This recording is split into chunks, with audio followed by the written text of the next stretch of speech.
Welcome back, Time Crunch fans. I'm your host, Coach Adam Pulford. Getting to the heart of a Time Crunch cyclist. Today's question will be exploring what is the shortest Zone 2 ride you can do and still benefit from it. I got an email from Jerome a few weeks ago asking, tons of questions about Zone 2 training, sweet spot, how to focus during endurance rides, how best to weave in sprints with endurance rides, and some other stuff too. In another podcast, I'll do my best to answer all of these questions. But one of the questions that he asked was essentially, do I get any real benefit from a 45-minute endurance session? And what is the lowest amount of zone 2 that will still be worthwhile? It's actually an excellent question, and I don't think I've answered it on the show before. So, what's the real answer? Do you really want to know, Jerome? It depends. And of course, that's the answer because that's the answer any good coach would give you on such a broad but interesting question dealing with a broad thing like oxidative phosphorylation, aka the aerobic energy system. So let's frame this up and nail down some answers. I think everyone would agree that the endurance ride which benefits a newbie cyclist would not provide Demi Vollering or Matthew van der Poel the same benefit when it comes to aerobic development. For a beginner, a 2-hour ride is a long ride. For somebody like Demi, it could just be an easy ride between races, even though it's still the same zone 2 intensity for each individual athlete. There's a dosage of total time per session that's important when deciding or prescribing a training program. In order to determine that dosage of time, it's important to identify what classification of a cyclist you are based on how long you've been doing this riding training thing and at what level. I'll simplify into 3 different classifications of athletes for this. Number 1, we have the beginner. Okay, so this would be somebody who just got a bike. Maybe they just started to get into cycling for training. Maybe you've been doing workouts on a Peloton for a bit, but you're still within that first 1 to 2 years of endurance training. You have little or no formal training or racing just yet, and your maximum number of hours of training per week is maybe 3 to 7 hours total. Okay, that's what I would classify as a beginner. The second classification is intermediate or regional masters athletes. Okay, here, typical athletes have been training for 2 to 4 years in an organized way. You have some racing, but you're hitting 8 to 12 hours of your highest volume weeks. And maybe you've had years of doing this, and maybe some years that were higher than that, and then some that have been lower than that, but on average, that's kind of the norm for you.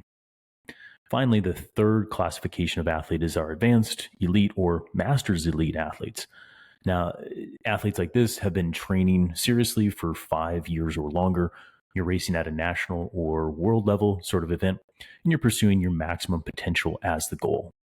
The highest level or the highest hours that you could be hitting is somewhere between 15 and 25 hours per week, depending on what your actual event is. And that's a lot of hours, right?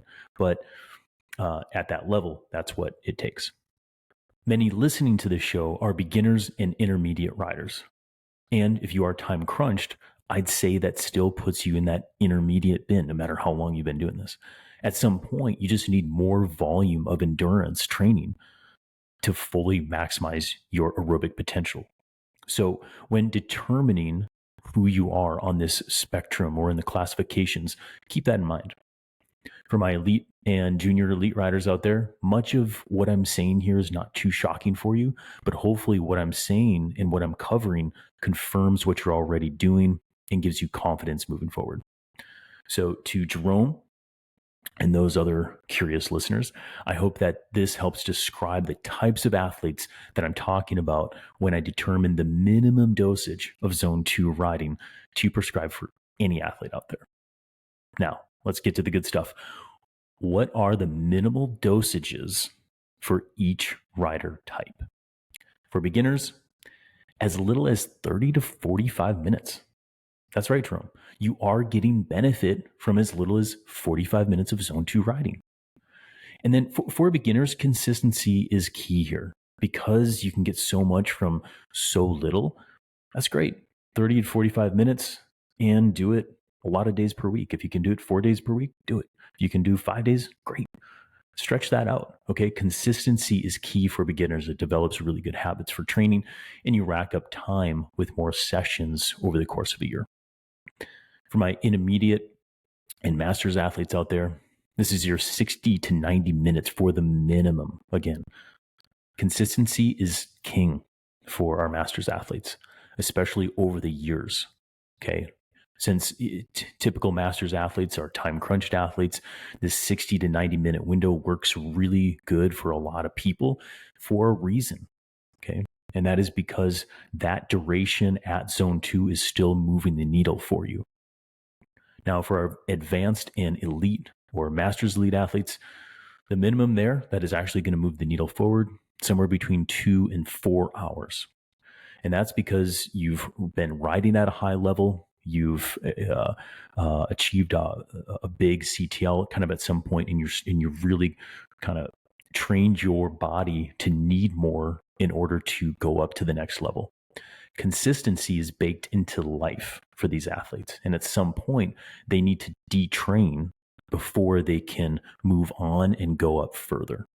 And I've talked about these concepts on other podcasts in the past, especially detraining and training for master's level athletes. But remember, this is all a minimum duration at zone 2 that I would use to induce a training effect, or what I call an internal strain for the aerobic energy system for each classification of rider. That doesn't mean I won't prescribe a 1-hour ride for an elite athlete or have a beginner build up to 2 hours at some point. But this should help answer some of the questions, Jerome, and help everyone here listening get started down the right path in understanding how endurance training works and what kind of training load will actually move the needle forward for each class of athlete. Now, finally, my favorite part. Why? Why can as little as 30 minutes of zone 2, which, as you recall, is defined as an intensity of 60 to 76% of your FTP in a 6-zone system, why can that be an effective dose of training for one human and it takes 2 to 4 hours for another? Much of this has to do with training history, adaptation, and genetics. To keep it as simple as possible, if someone hasn't trained aerobically ever, they don't have the hardware or the plumbing to be aerobically efficient for several hours of training. That goes for the recruitment of muscle fibers, the intensity of mitochondria in your cells, adaptations in the blood, heart, and lungs that keep you going for the long haul. And that's not even mentioning the adaptation to the brain required to focus for 5 hours while doing the same thing day after day and not get bored. Let alone try to do that for 50 weeks per year and, multiply that for 10 years in a row. On the psychological side of things, I don't know if I can speak to all of that fully, but I do know the ability to focus for long periods of time is real different from a beginner or an intermediate rider compared to an elite level rider. But I also know it's trainable. We'll leave that for another time in another podcast. But for right now, let's wrap this thing up. I think it's awesome that we're getting so many questions about zone 2 training. And that's because it's not super straightforward for everyone. A big reason for this is that the dose of exercise changes over time as you, the athlete, adapts to it. As you improve and develop, not only will the power that you produce go up, but the time required to keep progression will change. So with that said, keep these questions coming. But I hope that the framework I provided today will help you identify what athlete classification you fit in, then start dosing yourself with confidence when it comes to your zone 2 training. Not every ride has to be epic to get the benefit. And the newer you are to the sport, the less amount of time it actually takes to improve. For the time crunched athlete, the secret is consistency so that you can rack up miles and build good habits over time. And for those of you who have been at this thing for a while, this is a reminder to keep that long ride in the program when you want to build your aerobic system. But even a few hours will keep things nice and maintained. So that's it. That's our show for today. Nice, short, and sweet. thank you again for listening to the show. If you enjoyed this podcast, please share it with a friend. That is the best way to grow the show and ensure we keep on pumping out great content for you. And if you're like Jerome from today's episode and you have a question, please head over to trainright.com/podcast and click on Ask a Training Question. You could submit any question on over to me about all things endurance sport, and I'll do my best to answer it on a future episode. Be sure to tune in next week and subscribe to the podcast so you don't miss an episode. Thanks again.